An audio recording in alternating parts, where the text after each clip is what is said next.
What's up there, internet land? It's your girl coming to you live from my home office here in Boston, Mass. It's your girl Sean coming to you today to shoot this quick video just for you. So before we get started, I'm going to share this out to a couple of people. So let me do that right quick. Let's see here. So happy Monday, everybody. How's everybody doing? Let me see. Let's make this a little bigger. There we go. All right. Let me see. Tell me guys, do I look like I am travel ready? I got the hat on. Even though it's raining outside, I am so ready to go. All right. So I'm going to go ahead and share this out right quick. So just let me do that. So come on in, let me know where you're living in from. If it's your first time living in with me, say what's up. If it's not your first time, still say what's up. And again, let me know where you are coming from, all right? I'm going to share this out to a few places, share it to a couple of my groups. So give me 1 second here. Share it there. All right. And let's see who else that I want to share it to.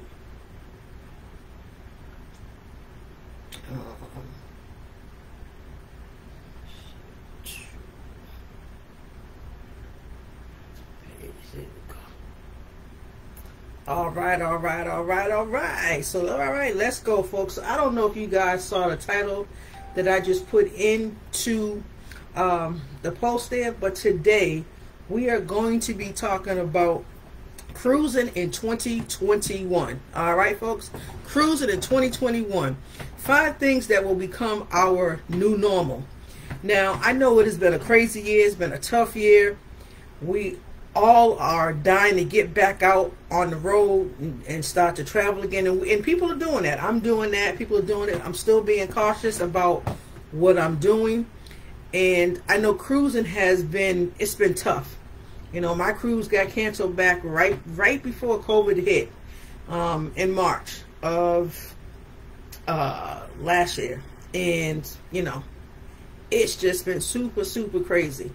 So, you know, I know the big deal has been, when are we going to get back to cruising?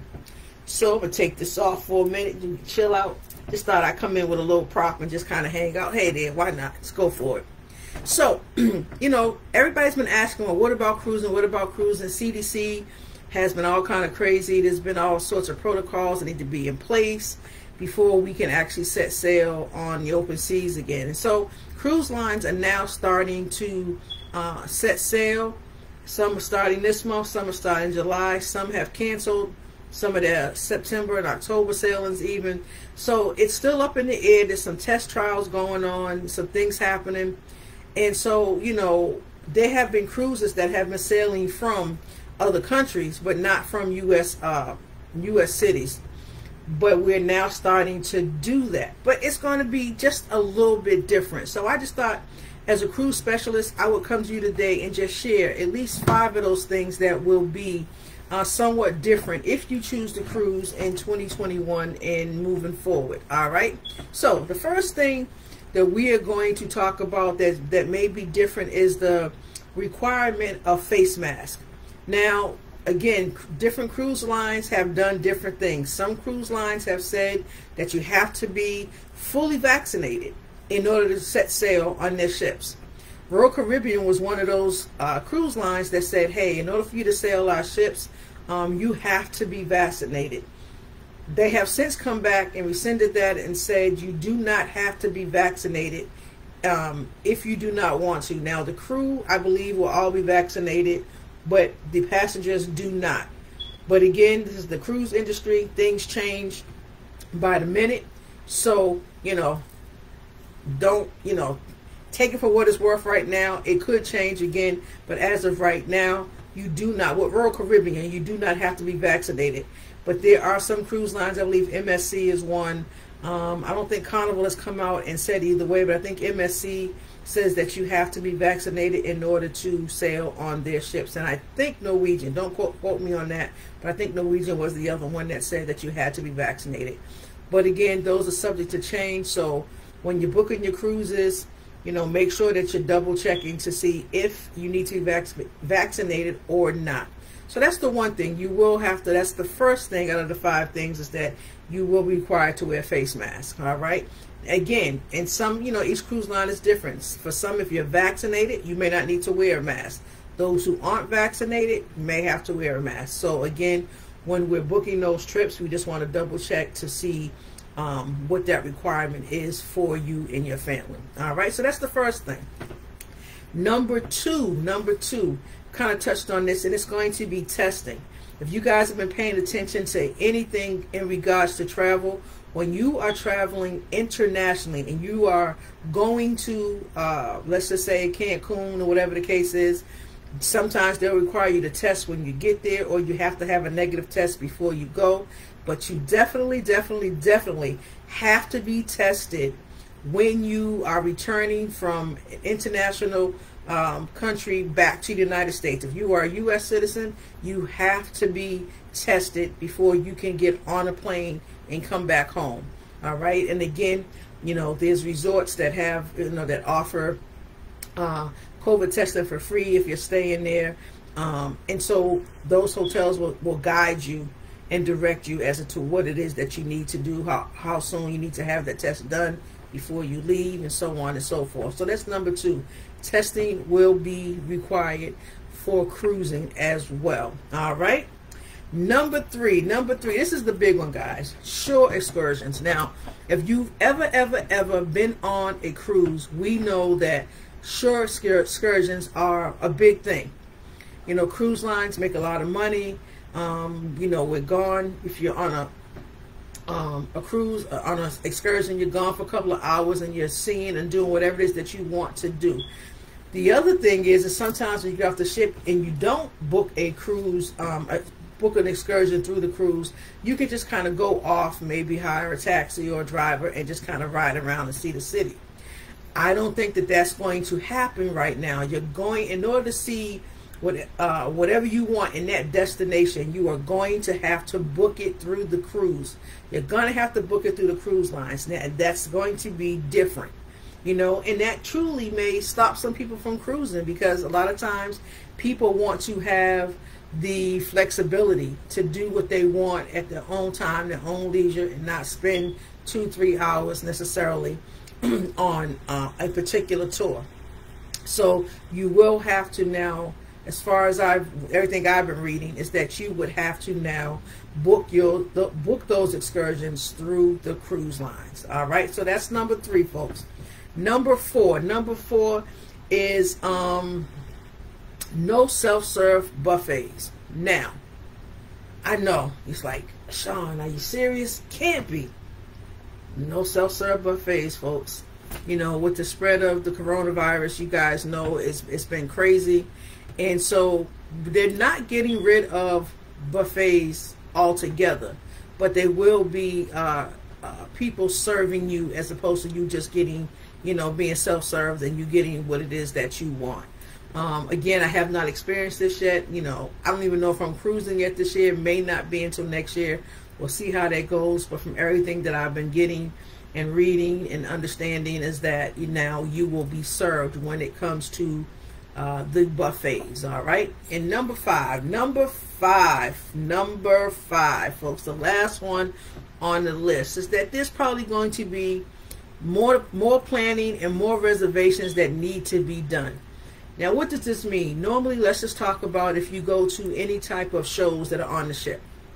Normally, the old way, pre-COVID, the old way would be that you would just go to whatever time the show was. You go to that show, you go to that lounge, find you a seat, have a seat, and enjoy the show.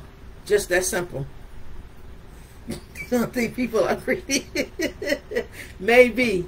But, normally, again, you would go to the theater, you would go and sit down, and you would just enjoy the show. And anybody who wants to come in can do that.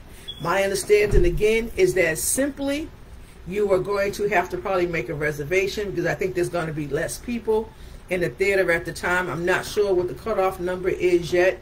But, you're going to have to make more plans, more reservations for things that you normally didn't do. And one of those things for sure is the theater, because a lot of times the theater can be packed, depending on what time you're having dinner and depending on what time you're going to shows. The other thing that'll be interesting to see is what happens when it comes to dining, because with dining, we know that normally they sit us with other people. You know, if we're not all in the same party, they usually group people together. So that'll be really interesting too, to see how the dining goes and within the dining rooms themselves. If you're not traveling with a party of, you know, 2, you know, 3 or 4, where you can kind of take up a table, you might only wind up being at a table if it's 2 of you. You only might be at a table with just the 2 of you. So that will be really interesting. But I did read that with the shows and stuff, they will really be kind of breaking those up and, you know, maybe putting limits on those. So those are the 5 things, guys, that will be different when you start to cruise in 2021. Again, things are subject to change. It depends on the cruise lines. It depends on, you know, I'm sure a lot of different factors and things that'll happen, but we will see. We will keep up to date on what's happening as ships are starting to sail back out of U.S. ports. I was down in Miami last month. I'm sure some of you guys saw the picture, and happened to be going past the port of Miami on our way to dinner. So it was dark out, and I couldn't really snap a lot of great pictures, but it was just lovely to be able to see the cruise ships in the water. I mean, you know, if you're a cruise enthusiast like myself, I truly love cruising. I love the boat. I love the ships. I think they're just absolutely beautiful. And at night with the lights and stuff on, they're absolutely gorgeous. And to be able to just see them sitting in U.S. waters was absolutely amazing. So, you know, if you guys are going to cruise, remember, you know, things may be a little bit different, you know, but you'll still be able to do what you need to do. So, you know, as far as I know, yes, I think there's still going to be some social distancing that's required when you're aboard, let's just say the Lido deck, which is usually the main deck where a lot of food and activities and pools and stuff are. I believe the pools are going to be open again. I'm not sure if those are going to be limited to a certain number of people. I'm probably guessing it probably will be. But there are quite a few pools around the ship. A lot of times, you know, because I've sailed a lot of times, you get on the Lido deck, the main deck there, and you kind of see this one big pool in the front, and maybe a whirlpool or jacuzzi off to the side. But what people don't know is there's usually another pool all the way in the back down the other end. So I'm assuming that the pools will be limited to a certain number of people at any given time. But again, you will be able to walk around. You will be, like I said, from what I understand, you will need a mask. But again, if you've been vaccinated, I don't believe that a mask is going to be required. But again, as we book those trips and stuff, we will be double checking with the cruise lines just to make sure whether you need a mask or not. Whether you need it or not, take it with you, because I think you may need them on the ports of call when you get to those, whichever islands you're going to. You're probably going to need them once you get off the ship and you're walking around whatever country that you're in. So just some things to remember, but that's why I'm here, to kind of help walk you through that process, figure it out, and just kind of move forward. So again, cruising will be different. I'm hoping that it'll still be fun, a lot of fun, because cruising is just that. It's fun. It's a great way to meet other people. And I'm really hoping that with COVID, that this really won't stop people from, you know, still talking and interacting, even if you have a mask on. So again, we're just going to run down those 5 things again, and then I'm going to be out your way. So the 5 things that will become different, will become our new norm. 1 will be face mask. 2, testing. 3, shore excursions. 4, no self-serve buffets. And number 5, more planning and reservations. So that's it, guys. That's all I have for you today. Again, if you know you're thinking about cruising, you've never cruised before, you're not sure if cruising is actually right for you, you're not sure if, you know, to pick what ship might be right for you, don't forget that I did write a nice little book here, The Ultimate Guide to Cruising on a Budget. It's what the cruise lines won't tell you that will save you thousands of dollars. This book has been very helpful. I've had a few people over the last couple of weeks grab it. So if you don't have yours, hit me up and I'll give you the link for that. But guys, cruising really can be fun. It is a true blast. It's a lot of stuff to do. I know it'll be different, but I'm hoping that we can really get back to sailing on the 7 seas and just enjoying ourselves. Because I would hate to lose cruising as a mode of transportation for me. You guys know I love cruising. I'm ready to go on another cruise. Won't do it just yet. Maybe next year. Maybe next year. We'll see. Cruising owes me a trip for my birthday because it canceled my last one. So, you know, again, any questions, drop them here. Inbox me. Let me know. Drop them in the group, whatever the case is. And until the next video, guys, I'll probably do another video tomorrow. I'm trying to see if I can't do 5 videos this week, guys. So stay tuned tomorrow. We're going to talk about something else that relates to travel. All right. Until next video, guys. Peace.